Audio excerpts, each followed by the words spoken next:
I went into Sudan the end of 1998, the first part of 1999.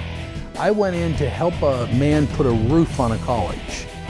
And while I was in there, there was a lot of landmines in the area. There was a body that we came over that stepped on a landmine. And it was a small child. I couldn't tell if it was a boy or a girl. But I stood over that body and said, Lord, I'll do whatever I have to in order to help these people. I didn't realize that day that God was going to have me sell everything and end up starting an orphanage.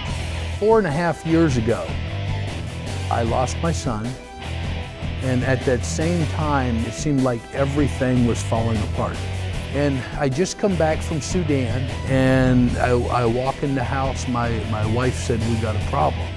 We haven't been having enough money come in to run the African work and pay the bills. She says, we got a foreclosure note on the home.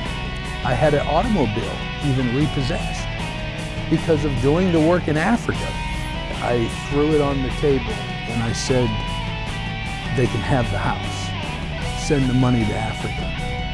And I started to cry, my wife started to cry, but from that day forth, God made everything happen in my life. When you look at this orphanage now, it's big. And it started with a mosquito net hanging in a tree. And we started this orphanage in the middle of the jungle. Now there's a church that will seat over 600 people. There's like 7 dormitories, there's tukus, there's guest house, there's a dining hall that will seat over 200 people. We have a clinic there now. We have a nursery school there. We feed over 1,500 meals a day off this project. We have rescued over 800 and some children. That's not including the adults. We have rescued thousands of adults. We have close to 240, 250 actual orphans that we take care of. The war that's been going on there between the North and the South, the Arabs kind of backed off, and what they do is they finance a warlord by the name of Joseph Kony, and he runs the LRA, the Lord Resistant Army. This man has been killing the people in the villages for 21 years. He mainly goes after children. He'll do everything from rape them to try to turn them into soldiers. Most warlords will have an agenda of what they're trying to do. John England from the UN said that what makes Joseph Kony the worst of them all is he don't have an agenda. He has no reason for his killing. He's just killing. I mainly stay in the war areas. I've been in over 10 major battles in South Sudan. They have tried to kill me over 10 times. There was times when there was no money.